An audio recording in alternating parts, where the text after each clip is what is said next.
fill your thirst beside the river. Wash the journey from your hands. Feel the comfort flow inside you. Come this far, you understand. Fear's not allowed, where dreams can be lost or found. Here we go. Hi, welcome to Healing Outside the Box. I'm Rosemary Lachance, a Reiki energy healer and a spiritual development advisor, and we are dedicated to providing you with food for thought information and answers to all modalities of alternative healing, spiritual development, animal welfare, environmental concerns, and so much more in the form of guest speakers who are experts in their fields. We ask you to embrace the show with an open mind. We will give you our contact information and our guests at the end of the show. And we'd love to hear any ideas you might have for a show or guests. Enjoy the show. And we have with us tonight Maria Castillo. And this is our 103rd show. 103. Wow. Welcome, Maria. Thanks for having me back. Okay. We're going to read a little bit about Maria. Maria is a bilingual licensed clinical social worker in private practice with over 25 years experience. She received her MSW, let's tell everybody what that is. A master's in social work. A master's in social work from Hunter College in New York City. Mm-hmm. Maria has worked with a variety of clients and issues as a therapist, taught social work as an adjunct professor at a local university, and has appeared on television and radio. She was certified in hypnosis by the National Guild of Hypnotists and trained in past life regression with Brian Weiss, MD, who wrote some books on that. Mm-hmm. Yes. As a certified life between life therapist trained by the Newton Institute and Michael Newton, PhD, she's available for private sessions as well as speaking engagements on the subject. Maria's sessions may be conducted in Spanish also. She would like to offer everyone the experience of connecting with their soul and often leads workshops to familiarize individuals with regression and past lives and the afterlife. So, the first question I'm going to ask you is, what is life between lives regression? Well, thanks for having me back, first of all, you're Rosemary. welcome. Anytime. It's my pleasure. Anytime. And last time we talked a lot about past life regression. So tonight I thought we would talk about life between lives regression. Oh, that would be excellent. It's really a much deeper form of hypnosis that's involved in getting the person to be able to remember not just the past lives, and any and all past lives that you've ever had can be explored, but the time in between our lifetimes, the time in between one lifetime and another, when we are on the other side, as some people call it. Right. Mm-hmm. Yeah. And it's a wonderful method that was developed by Michael Newton. And he was doing past life regression and using hypnosis to help his patients. He's a psychologist. And he discovered many years ago that some people would, after going to the death scene in a past life, would automatically experience going into the afterlife, much like what some people talk about with near-death experiences. And so he began to explore that further. And after many, many cases, I think he had like about 700 cases before he published his first book. Wow. Because he wanted to make sure that, that he was getting reliability in his findings. And it's very hard to do research on this methodology, but he wanted to have some validity and reliability in his findings before he went out there with it in the world. So he did about 700 cases. He worked with all these people who were going from the past life into the afterlife and remembering everything. And he found consistency in those memories. He found that people were meeting with their primary guide, that people were meeting with their soulmates and their soul group, that they were meeting with their elders or master council members, and that they could see the place of body selection, like where we decide what body we would like to have the next time around, and what roles we're going to play, and how we plan our lifetimes. So there was so much consistency in all these cases that he then decided to publish Journey of Souls, and went on to publish another book called Destiny of Souls, where he talks about more in depth these kinds of cases. Later on, he decided that he was going to begin training people. And I was very fortunate to be in one of the last training classes that he had. Yeah. So I got the experience of being there with Michael and learning from him, as well as from the other teaching staff that he hires, and became certified in Life Between Lives, and have been doing sessions now for about 6 years. Wow. We talked, you and I, about this movie Yeah. called Astral City, A Spiritual Journey. I hope that everybody can see that. And it's about life between lives. It is. It's I think Brazilian, Yes. but it has English subtitles. But don't let that scare you away, because I never liked any movie with subtitles. But the movie was so engrossing that I started reading it, and I've seen it many times because I've showed it to many people. And every time I read it like they're really talking, it's so much in my mind. It's a wonderful story. It's a true story. It was channeled through a medium on Earth, Yes. which most of everything comes from. Souls on the Other Side. Books are written from Yes, Souls on the that's Other right. Side. Everything. There's so much to learn, and here's a wealth of information. You can buy it on Amazon. I think it's $20. You really should invest the money in this. You will love this. Just simply love it. Okay. That movie, actually, when you told me about it, I went out and got it and I watched it and I was fascinated because it really shows many of the things that we see in the Life Between Lives cases. There was one scene in the movie that I absolutely love, and that's where he's sitting around a table when he's in the afterlife and he's studying what happened to him in his life, in his most recent past life. And then he goes to sit around a table and a group of souls are talking about their next incarnation. Yes. And who's going to be what. And I'll play your mother and you can be my dad and, we'll have you as our sister. And they were planning their next lifetime and the kinds of things that they were going to work on. And this is exactly what we uncover in the Life Between Lives regression. We have spiritual families, even on Yes, the other we side, do. that we incarnate That's with right. together. And that's Right. what she meant when she said that, is because we change roles. That's My right. son could be my father. Yeah, My right. mother could be my sister. I could be her mother.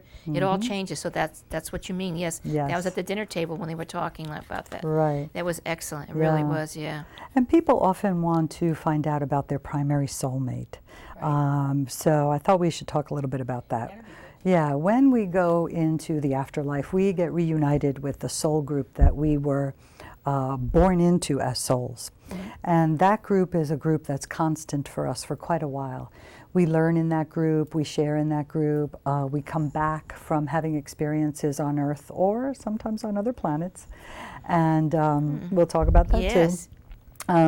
And we share our experiences and we look at those lifetimes and we try to learn, okay, what did we do right here? What did we do wrong here? What could we change? What could we learn from in the next incarnation?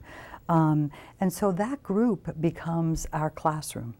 And together with our guide and other master teachers, we learn about our incarnations and we review our incarnations with our guide, our primary guide, and also with our soul group. And then within that soul group, there's one soul mate that we prefer to incarnate with, that we feel more connected with, or that we feel is on the same level of expansion and learning that we are.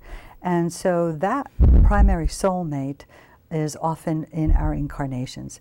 Now, often people think of primary soulmate as a love relationship or a lover relationship. Yeah, that's what I would think. And it isn't always a lover relationship. Sometimes our primary soulmate is our mother, our brother, a friend, a sister, because we plan that as well. This time around, don't come as my husband. This time around, come as my sister. And we'll be soulmates that way. So it's different in each incarnation. But that primary soulmate is someone who we feel the most connected with within that group, that family that we have on the other side. I had read that we all have duals. Dual's different from a soulmate. Soulmate can change, but the duals is sort of like when God created me, he created a counterpart, a male counterpart, so to speak, so that, or unless I'm a man in real life, and then it's a female, but however it goes, that they created that when we return, sometimes we incarnate with them, but not often, right? Yes. But sometimes we do, or sometimes, like I know a prophetess who, her soulmate, her dual is on the other side, and he's helping her because she's teaching, and he's helping her, so it's something like that, too. That's right. And once in a while, they will incarnate together if it's for a special reason and everything. But when we end up at the end, we go back to that, right, with our families, our children, everything. Right. People think you get over there and it's boring. There's nothing to do, you know. Oh my gosh, there's so much work to be done on the other side. And we're happy. We have our families and our friends, and we work. We always try to help people. Yes, that's Excellent book that I read, too, was A Wanderer in the Spirit Lands. I haven't heard that one. That remind me of this movie because it was also channeled through a medium here by a man who went over and started at the low levels, how he worked his way up, what he had to go through in great detail. Everyone should read that. Excellent book. That tells you all about that too. So sounds great. There's a wealth of information out there people really want to know. You know. Yeah. Well, people really are afraid of dying, and one of the things that you learn from this life between lives experience is that we really don't die. Right. Our soul continues. The body dies. Right. But our soul continues and comes back. But also sometimes it's hundreds of years in the way we tell time. Before we even incarnate again. But time has no relevance on the other side. So, you know, in Earth years, it might be 100 or 1,000 or 2 years. But we decide to incarnate again because we want to work on certain things, or we want to come back with our soul group and work on things. There are certain lessons that we want to accomplish and learn. Right. But we don't always come back with our soul group. Yeah, sometimes that's true. we come with no one from our soul group. And sometimes we come back without our primary soulmate. But we often sort of borrow from people or souls, if you will, from other groups. There are many groups, and we work with others outside of our own group as well. So, you know, you may be in an adjoining group to mine, and we'll decide to work on something in our next incarnation together, but we're not in the same soul group. Right. Yeah, that happens. Yeah. I've heard about that, a woman whose daughter was not in her soul group. Yes. But came to her for a reason, you know. Exactly. And they totally said, I hate to tell you this, but she's not your daughter. What do you mean she's not my daughter? Well, I mean, she's not your spiritual, you know, she's not in the same soul group when she came, but she came here to learn certain lessons with you. Because as we know, Earth is kind of a rubbing place where people rub up against you, and when you get really angry at someone, there's a reason, right? It's like holding a mirror up. There's something in them striking a chord in you because you have the same thing that they have. But you don't want to see that. No way, I don't have that, you know. But that's how we learn, right? Yeah, One of the ways. That's right. So many things, you know. Everything happens for a reason. And Exactly. all the people that we come in touch with and the people that impact our lives, even in negative ways, are often here to teach us lessons. And so it's important that we recognize the synchronicity of events and people in our lives, and that we are all connected. We are all here working together on learning lessons. That's right. And elevating our souls and our spirits to the next level. And when we're on the other side, in that life between life, we're still working. We are, yes. We're still working on ourselves. We're still learning. We're helping. We're teaching. We're growing. The movie helps to show it, you know. Yes, and it that's just, right. you know, people should not be afraid to die, and they shouldn't think that they're going to be bored. So maybe I'll sit in some cloud and float around all day. I don't think so. If you want to for a while. Yeah, you can for a while. Take a rest. You can take a rest, Yeah. And on the other side, what's really interesting that we find through the LBL is that people like to play. So there is time for study. And it's called that. It's called study. And then there's time for play. And recreation can mean sometimes just flying around to different planets, or circling the Earth, or playing with energy balls, and all kinds of different things, playing music.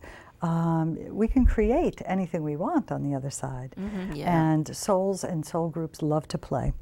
But when we study different kinds of things. We study in preparation for a certain role that we're going to have when we're on the other side and we no longer incarnate. When we've learned all our lessons and we feel like we are prepared, we don't incarnate anymore. And on the other side, we're preparing to become guides ourselves, guides for souls that come to Earth still, or we're preparing to work with the new souls in the nursery, or we're studying energy, or we're studying environmental aspects of Earth and other planets. Sometimes there are people on the other side who just work with animal companions. Oh, that's me. Yeah, that would probably be you. And that's what the work that we do on the other side. We study, we prepare, we see how we can elevate each other. So there's work and there's play on the other side. There are teachers, there are levels of development, but there's no judgment. So when I say levels of development, I think I really want to make it clear that, you know, if you're working on energy or working with the animals and I'm working on energy, yours isn't more important or less important than my role or my work on the other side. And your development or my development don't need to be compared in any way or judged. I know. We're so used to that on this planet. Yeah, we are. We judge all the time. Yeah, yeah. And we set people up as our idols, put them on pedestals. They're better than us, or they're better than, this one's better than somebody else, or a person feels they're better than someone else. You're right. There's no judgment over there. Everybody can relax and just be. Yeah. And although there are levels of development, there's no judgment attached to those levels. It's like Christ said when he washed the feet of the apostles. That's right. You shouldn't be doing that for me. Why not? Why not? I'm just a person like you. You know, that was our first lesson, but it went over our heads. Yes, that's right.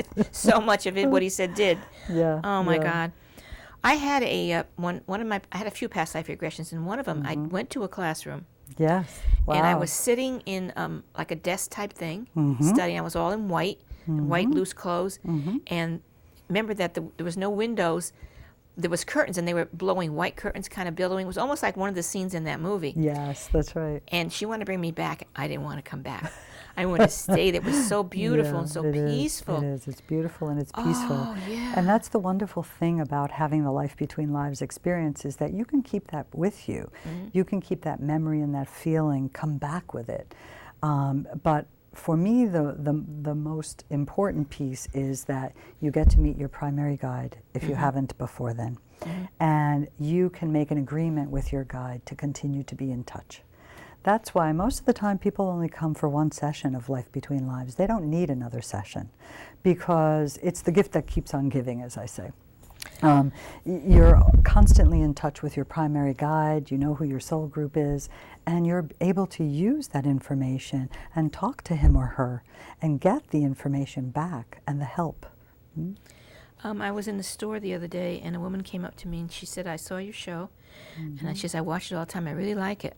I said, that's wonderful. And she said, I don't understand it all, but I like it. I said, what don't you understand? It's the spiritual part of it. So from now on, I'm trying to make it very clear to people when we have a guest like yourself to explain everything as much as possible so they can. And of course, they're always free to call me or email me for explanations. So you want to tell the people what is a primary guide?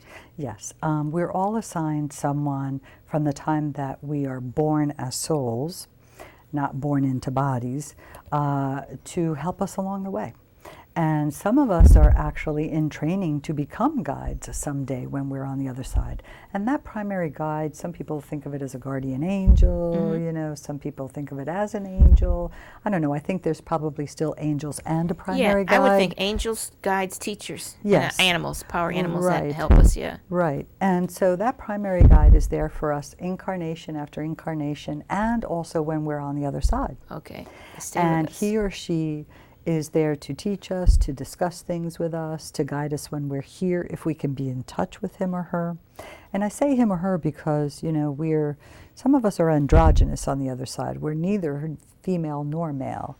And some souls prefer one aspect to the other. So some of us are more female, some of us are more male, and some of us like the combination to be equal, and so we're androgynous. So that primary guide has been someone who has incarnated way back when, but no longer does, has learned the lessons, has evolved, and can now teach us.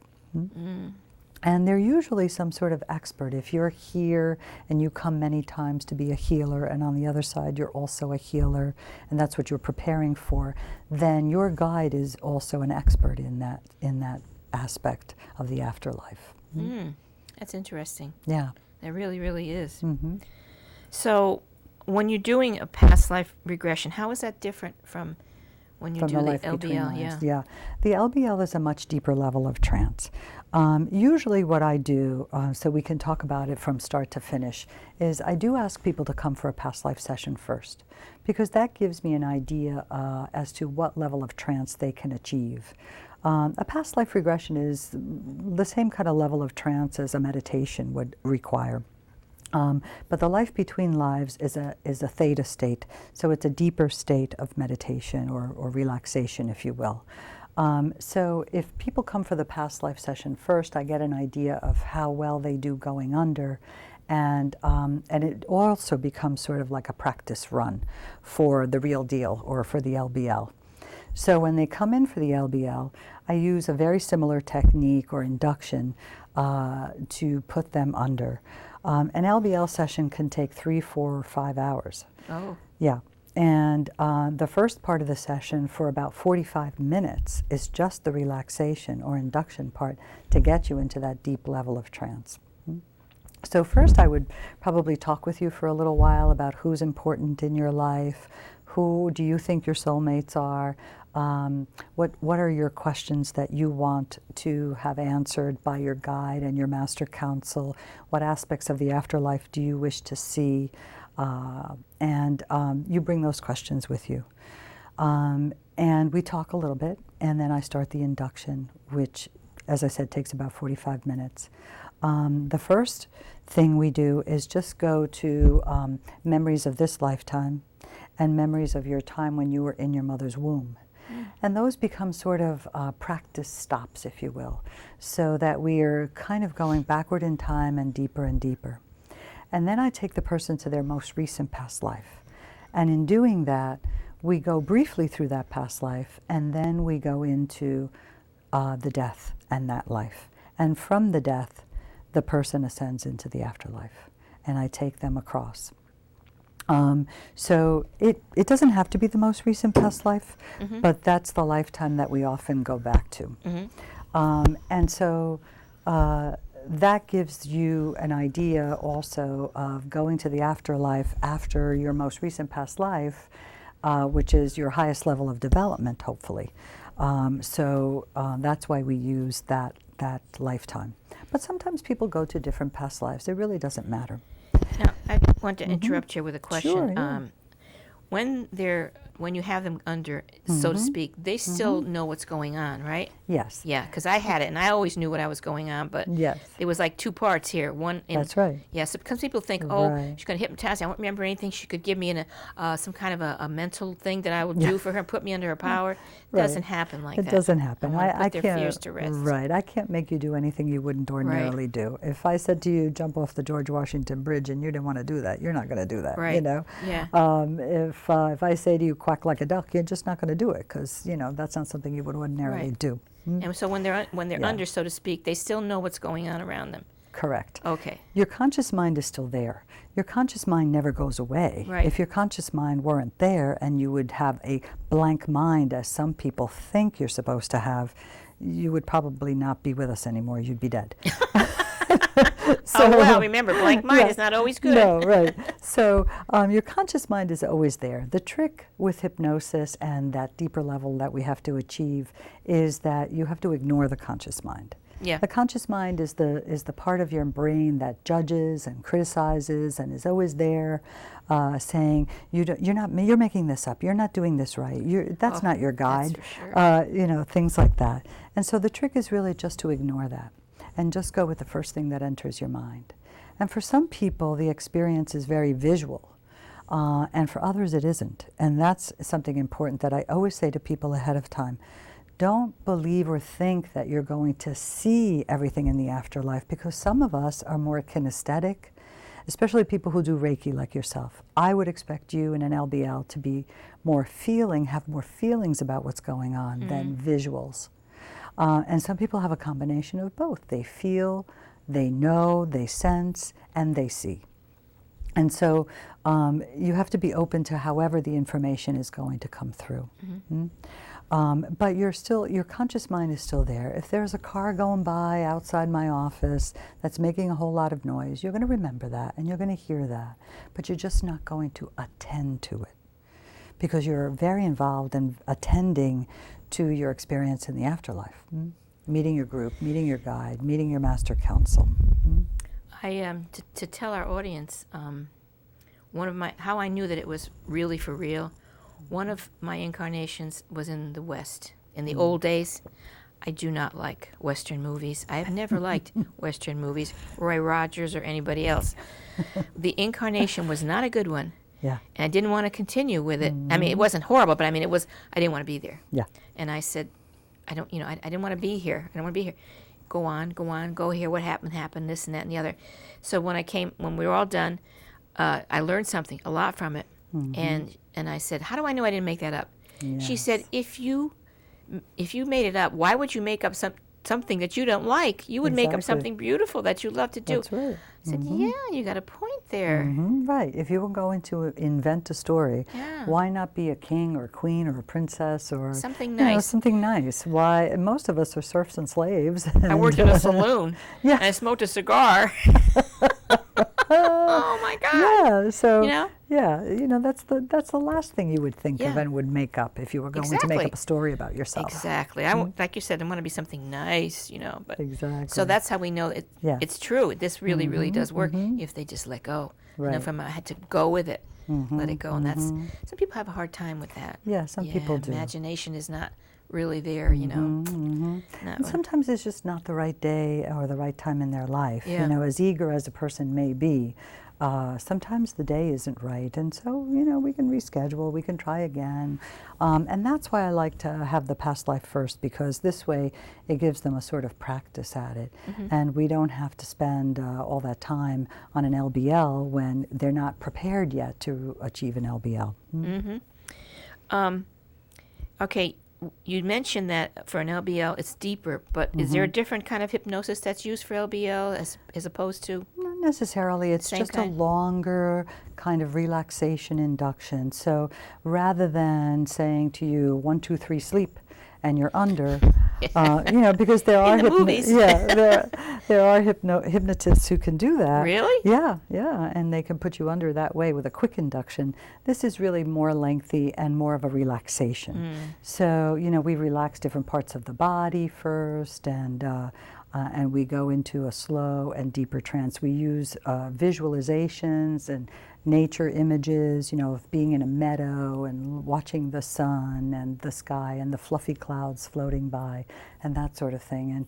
And that helps the person to relax even more. See, from my Reiki and taking people on journeys also, I noticed that when you say fluffy clouds and sky, see, I already saw it. Yep.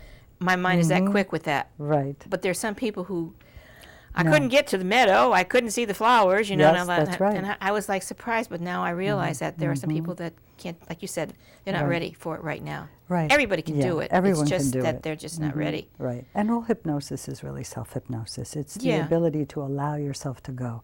The other thing is that sometimes, we're telling the person to see, and not everyone sees. So if you said to me, well, I don't see the meadow, I would be saying to you, well, do you get a sense of the meadow? Or do you feel what it feels like to be sitting on the grass in the meadow?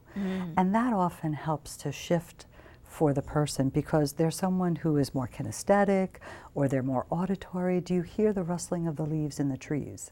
And that sort of thing. And that helps the person to shift into the way that they can remember. I've always thought in pictures ever since I was a child. Yeah. I always did. Yeah. And so I have a kind of how can I say, an advantage, because I've always, that's right.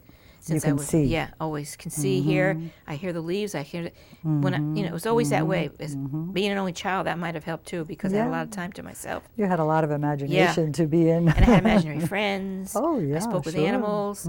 So that helps a lot, because instantly I can see these things. So, Yes, right. so I don't want people to get discouraged if that doesn't happen. So. Yeah, because we're all different. Right. And we, as therapists are there to try and help you to facilitate the way that you can get there. Right. And as I said, some people are not visual, so we have other ways of speaking to the person so that they can remember. Right. So does a healing take place? And if so, how does that happen? Yeah, it's on a lot of different levels. Like I said before, it's the gift that keeps on giving. Because the main thing I think that most people get from it is that connection to their primary guide, and that connection that can keep on continuing. So from meeting with your counsel and your guide, you can make a pact at that moment and say, okay, when I see butterflies, that's my sign that you're there with me. Or when I see a red-tailed hawk, I know that you're protecting me. I know that that's the answer to the question that I just asked. So you can formulate an agreement with your guides so that they can continue to communicate with you and you can hear. They're always there, but we don't always hear and listen. Yeah, that's the truth. Yeah. That's the truth. We don't hear. We don't slow down, especially in today's world. We always have something in our ear we're listening to, or texting, or talking on the phone or television. That's right. Constantly. There's no quiet time. Right. Right. We're no quiet time, and overstimulated. that's sad because they cannot get through. Right. We could learn so much. And most guides will tell everyone. I will say that 90% of my clients have been told by their guides to meditate. Yes, that's to so just important. be quiet. Yeah. You want to talk to me. You want to be in touch with me. Meditate. You want to be in touch with the other side again. You want to get in touch again with the experience that you just had. Meditate. That's right. That's exactly right. Everyone should meditate. Mm-hmm. But we don't take time out of these busy lives to do this kind of thing. That's true. We're not learning. We're missing out on so much. I don't know how to get through it to people, I guess. Yeah. I don't have time. I can't stay still. I can't think, So the healing takes practice. Yeah, the healing also happens in the sense that people can ask about their mission and their purpose. Now, sometimes the guide and the master counsel doesn't want to reveal everything to you because, after all, we're here to learn lessons, and we want to have certain obstacles in our path to see how we do and to see if we can overcome them. And while we're here, we always have free will. So they may not give you the entire story, but you may want to know, for instance, should I continue to do Reiki? Should I help people through Reiki? And they'll answer that question. Yes, you're on the right path. You're doing the right thing, Rosemary. This is what you're meant to do. And the questions about my purpose in this lifetime always come up. Almost everyone wants to know that. Yes. When people come to me with their list of questions for the LBL, that's always on there. Will I meet my guide? Will I meet my counsel? Will they tell me about my purpose in this life? So they'll guide us. They'll tell us if we're going in the right direction or not. Many people have been given very specific answers during the LBL session.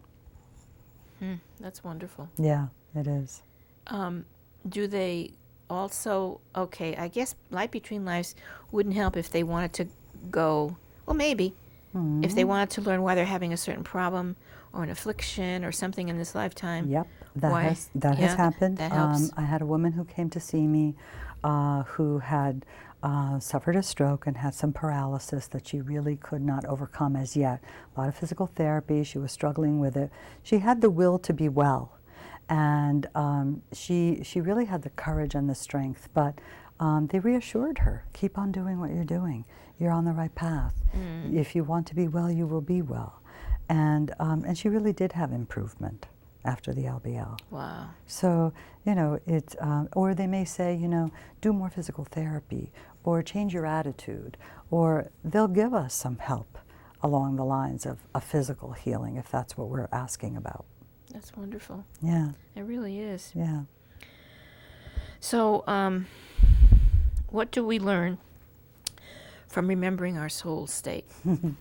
Well, I think the primary thing that we learn is that we really are souls that are occupying bodies. You've heard me say this before. Yeah. And we're not just bodies who have a soul. We are primarily souls, and we are just in human form at this time. And I think that that's the most important thing that people learn. And also, I think people walk away with a stronger sense of the interconnectedness the sense of oneness, that even though we're here and we're in different bodies and we're in different countries and we are different religions and colors and creeds and orientations sexually, that we really are all one. And on the other side, none of that matters. Right. Those are just challenges that we decided to have and we wanted and chose to have in this lifetime. But on the other side, we're all one. We're all the same. We're all just souls. I know. That's so true. We work here together, all these riches and all these things, houses and cars and monies and this, and we leave them. That's right. None of that is important. So many people think, though, there's only one life. Mm-hmm. Live it to the fullest. Yes. But it doesn't matter, because I don't know. So what else can you tell us about life between lives? Well, the other thing that I think is important, and sometimes people ask me about, is the souls who've incarnated on other planets. I think this is fascinating. Yes, We tell said me we were about going to that. talk about that today. Yeah. I've had a few hybrid souls. That's what Michael Newton had termed them. Souls whose primary incarnations have not been Earth. But most people agree that Earth is the most difficult and challenging incarnation. Yes. And so lots of those souls want to come here. But I've had many people describe other planets in other galaxies and, similar bodies to ours, but different, and telepathic communication, communication with animals, that was also telepathic. So there are incarnations on other planets, but they seem to not be as much of a challenge as it is here on Earth. Oh. So souls want to sometimes take the fast track or advance more, so they come to Earth. Okay. But it's fascinating to hear about the hybrid souls, because some of them sometimes have a difficult time on Earth. It's so very different. We are so dense in our bodies here, and that's different from what they've experienced on other planets and on other dimensions even, that they have a tough time in their first few incarnations. They're like novices compared to those of us who only incarnate on Earth.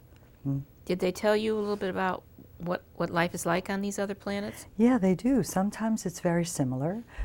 Sometimes there's vegetation and animals that are very similar, but things are easier. Some people have told me about planets that no longer exist, and places that were just destroyed by the life on it. Really? And, yeah. By the life on it? You mean Yeah. they did what we're getting ready to do on this planet? No kidding. Yeah, and so, Wow. planets that just, kind of no longer sustain life, and so, they had to move on and to other planets. And of course, a lot of advancements, more advancements in terms of communication and objects and... Yeah, I was just going to ask you, if they're more advanced than us, are they, or not necessarily? Well, more advanced in terms of, perhaps, satellite communications, television, things like that. Oh, that way. But I mean, but up not, here, but not necessarily as souls, because then why would they want to come to Earth and have these challenges? They're evolving and growing just like we are. And the other fascinating folks are the folks who talk about having had incarnations in a place where we had powers that came from crystals. And that's, the Atlantis and Lemuria, those worlds that, we talk about. And I've had several people who said that Atlantis existed, and they weren't sure if that was the name of it, but what they described is very similar to what I've read about Atlantis, and how we were using the power of crystals, but the misuse of that power is what led to the destruction. So there's lessons to be learned in all of these different incarnations and souls that are here. There are some of those who are very advanced and from other planets who are here right now to help us, because they have cell memories of their other existences, and even though they're in body, they're trying to help us with their knowledge and their abilities from other planets, trying to help us to elevate. So then what about, if anything, these people, we say aliens that come, we call them aliens. They're not aliens. They're our brothers and sisters, Right. come from other planets. So Yes. that's true. Sometimes they will come, Sure. just to teach and help or whatever. Sure. Well, what about this Just stuff like about... we can visit other planets when we're in the soul state. Yeah, we could, yeah. What about the this thing they're having about lately, these movies, lizard-like looking people and things like that? You know, I mean, my experiences have been not as many, but, you know, there are others in the network of the Newton Institute. There are 200 therapists around the world now in the Institute who've had souls come and talk about, you know, other kinds of bodies. But there's also the ability to create in other dimensions. When we're in the soul state, we can create, and we can create different life forms if we want.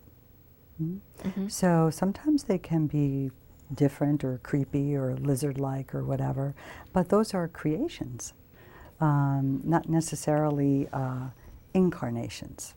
It doesn't necessarily mean that they're bad either, right? No, like that's the movies right. make it out to be for That's thrills. Right. Yes, right. The people are, a lot of people are afraid of life on other planets and what it might be. Yes. Now, most of the time, aren't they more? I know there's levels that we go to as we learn and grow. We go higher and higher and higher when we don't come back to Earth anymore. Yes. But there's also a low planet, right? I mean, Earth is about to the bottom, but then there's kind of like a demon planet or so forth, so life like that. But there's really nothing to be afraid of with that kind of thing, right? No. You know, we're still all souls trying to elevate to the same place and trying to come to a place of oneness, and where, you know, where love becomes the power. It's true. It really is. Because, you know, how can I put it? As scary as they make these movies sometimes, there's always a twinge of one of the people having a little humanity or a little love they're showing or a little something, because that's what we are, right? That's right. We're all about love, you know. And that's what we're all aspiring to join together in oneness and in love. So, can you tell me some more about the Newton Institute? Yeah, the Newton Institute has, as I said, 200 members now, or more than that. We're growing all the time. And there are therapists trained, I think, in about 22 countries, several different languages. And we continue to hold trainings, at least 2 trainings a year. If you go to thenewtoninstitute.org, you can find someone in your area. Yeah, I was going to ask you that. So there are people all over this country and all over many countries who do this kind of work. There's also another book out called Memories of the Afterlife, which is a book that was written by some of the therapists in the Institute and their case experiences. So their cases are highlighted in the book, and Michael Newton sort of edits and comments on each one of those cases. It's a wonderful new book, Memories of the Afterlife. There are many people who've done YouTube videos and who you know, show us bits and pieces of an LBL session, and you can find them sometimes on YouTube. You can listen to Michael Newton talk. It's just expanding and growing. So there are just more and more people doing this kind of work. And within our network, we communicate with each other on an e-group. And so sometimes we discuss cases. I'm also one of the mentors for the new students. So I mentor new students along the way when they're doing their cases and learning and writing up their cases to become certified. So we're all working in different capacities to expand this work because we're ready for it. We're ready for it here in the world. People want to know more and have these experiences. I can tell you that I trained with Brian Weiss 11 years ago, and 11 years ago no one was coming to see me for past life regression.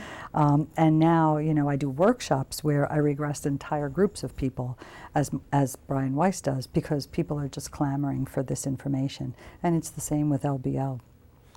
What would you say are the benefits for people to have do this for themselves? Well, I think that, you know, you have a renewed sense of direction and strength that you get from tuning into the other side. Don't forget that we leave a portion of our energy on the other side. We don't bring all of it with us. So we're tapping into that other part of ourselves that's on the other side, and also the Master Council and the elders that are, you know, the wisdom, the elevated masters, and as well as our guide. And so people really just can find direction, purpose, renewed purpose in their life, Right, yeah. strength, courage. And I think that's primarily why people do it. And It's knowing not- that this isn't all there is. Right, exactly. That'd be really, you know, Yeah. they got to make that one step first Mm-hmm, out of their yeah. worldly. Yeah, I think feelings. it just expands people's spirituality too, Right. and their belief in a higher power Mm-hmm. and the afterlife, and it's helpful on a lot of different levels. And you don't, nothing to do with religion or anything No, else. no, It's not it- against any of that or anything. It's not So against people any don't have to be religion. afraid about that. No, that's No. right. And you know, Michael Newton is very clear, and those of us in the Institute are clear that we do not aspire and we do not preach any type of religion whatsoever. We're not about Buddhism or reincarnation or anything like that. In fact, most of us come from many different religious practices, and this is really just the work that we do is just connecting people to their own soul. That's all.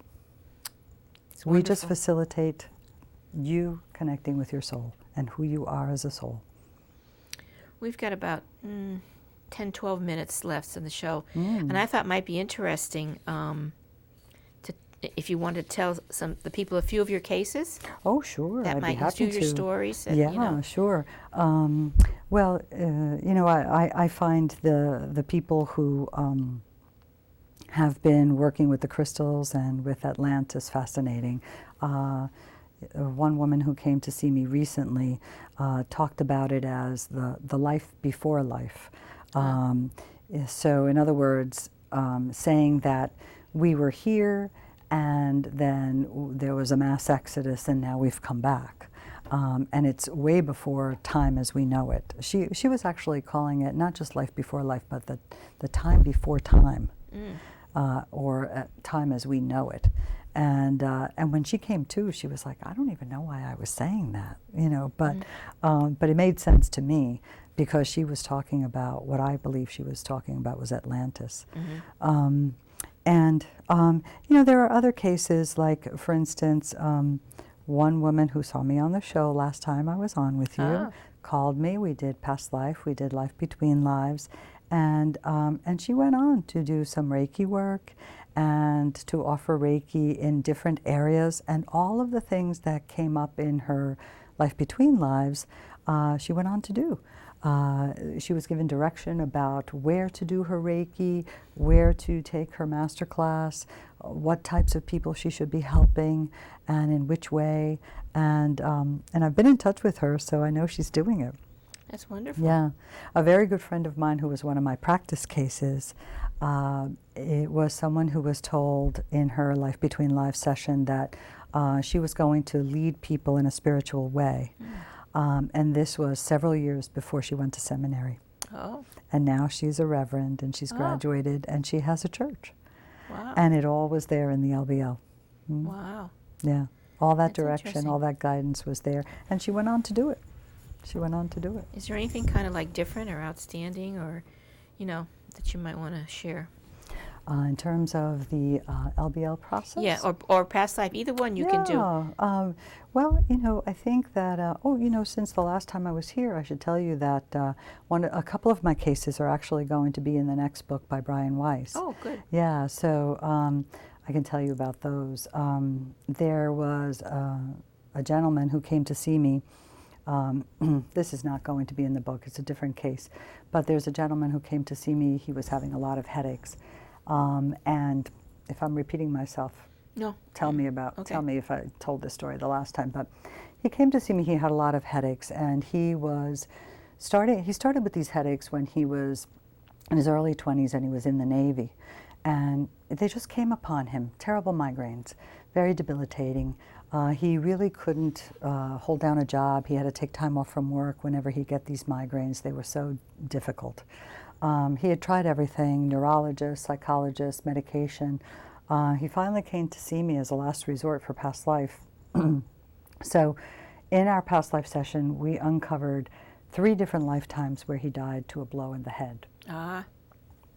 And one of them had been during the Spanish-American War, and he had been working in a ship. He was in the Navy, he was in a ship, and he was shoveling coal, and he got hit over the head with a coal shovel accidentally. And he lived another year, but with horrible, horrible pain. And in that lifetime, he died around 22, 23 Wow. after being in the Navy. And that's when the headaches had begun in this lifetime. At So, that age. yes, at that age when he was in the Navy. So what happens there? They don't let go, or how does that happen? Do you know? You know, I mean, the cell memories were cell memories, coming yeah. back into this body. I'm not exactly sure. All I know is that it lifted for him. The migraines got better. Once he remembered it, Once he he remembered could let it go. Yeah, and there were 3 lifetimes. It wasn't just that one during the Spanish-American War. He had 2 other lifetimes where he was also died from a blow to the head. There was a woman who came to see me once. This is really fascinating. She had high blood pressure, and she always had to have her blood pressure monitored. And she was fearful and in a panic when they would put the cuff on her arm. She didn't understand why, but every time they had to put the cuff on her arm to take her blood pressure, she would have a panic attack. We uncovered a couple of past lives that were very relevant. One of them was a life where she died in a prison as a woman, chained to the wall by this arm. Oh. So there you go. Every time that cuff went on, that memory was coming back. Another one, she didn't die in that situation, but she was a man, and he was tortured in that life for his religious beliefs or something that he spoke about in the town. And again, he had been tied down by his arms and beaten in that life. So she remembered these 2 lives, and it was better.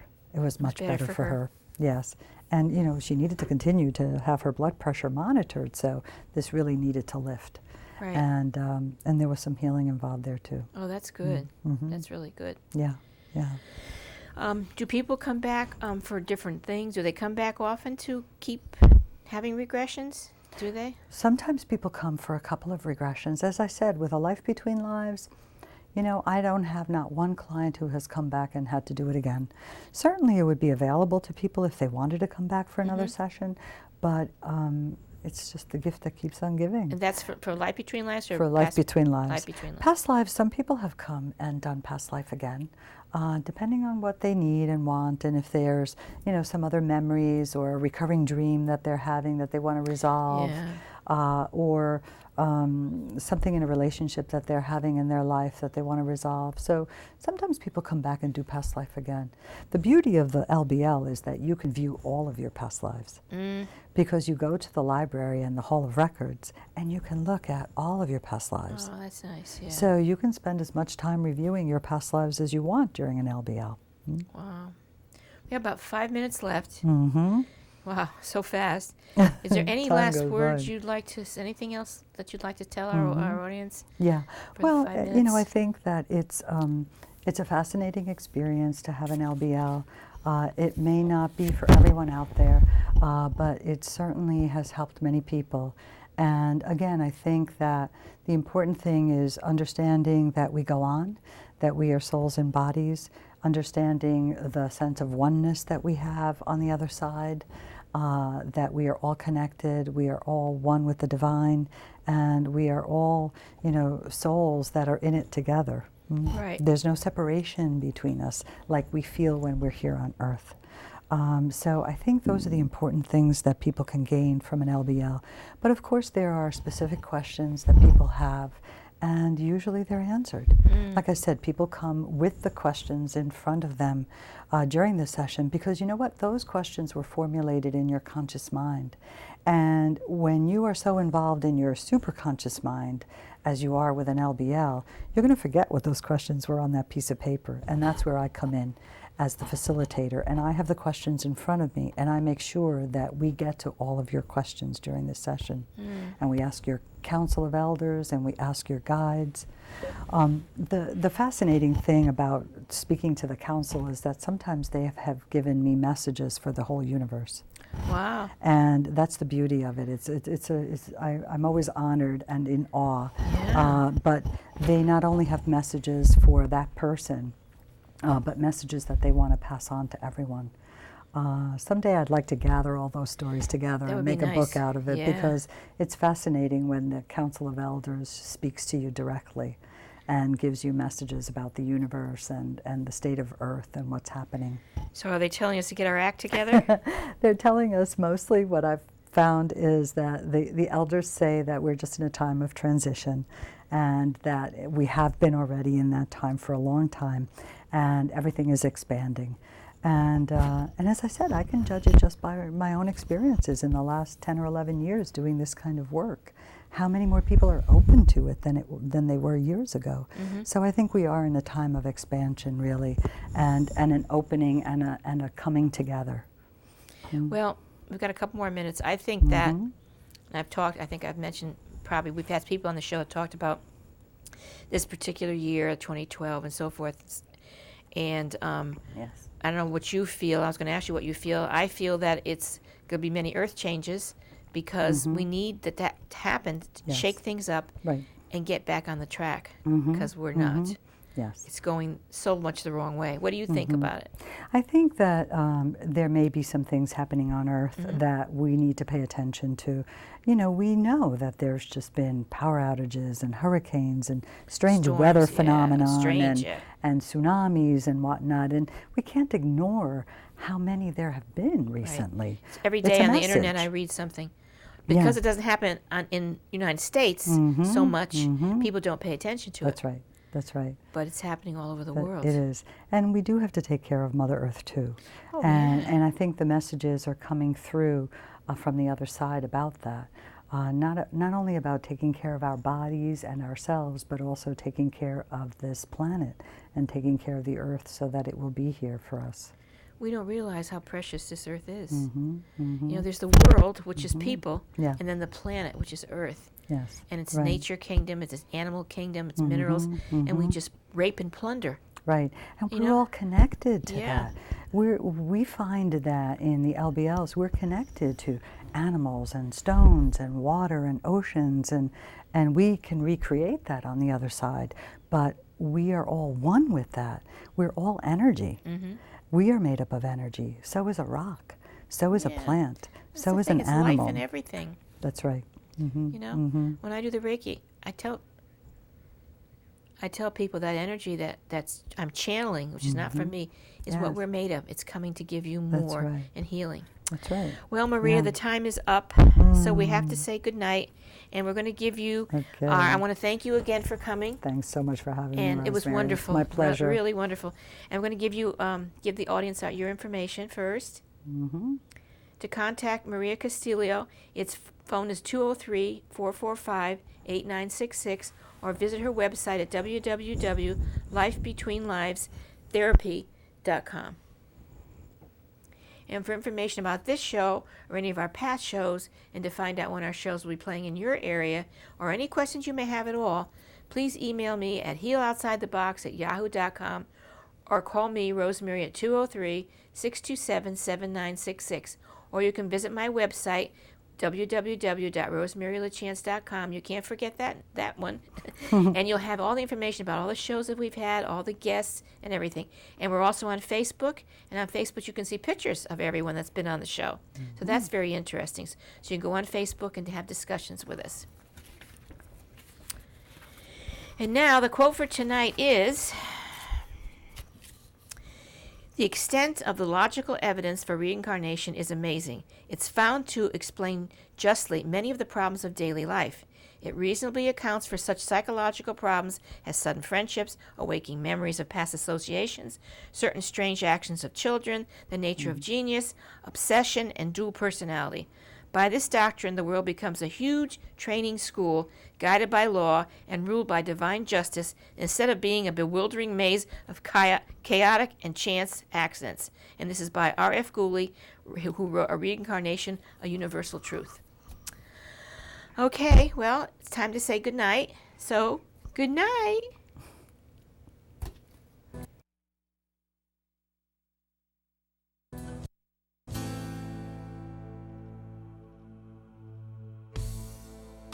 As you look out through the window to the world you have made,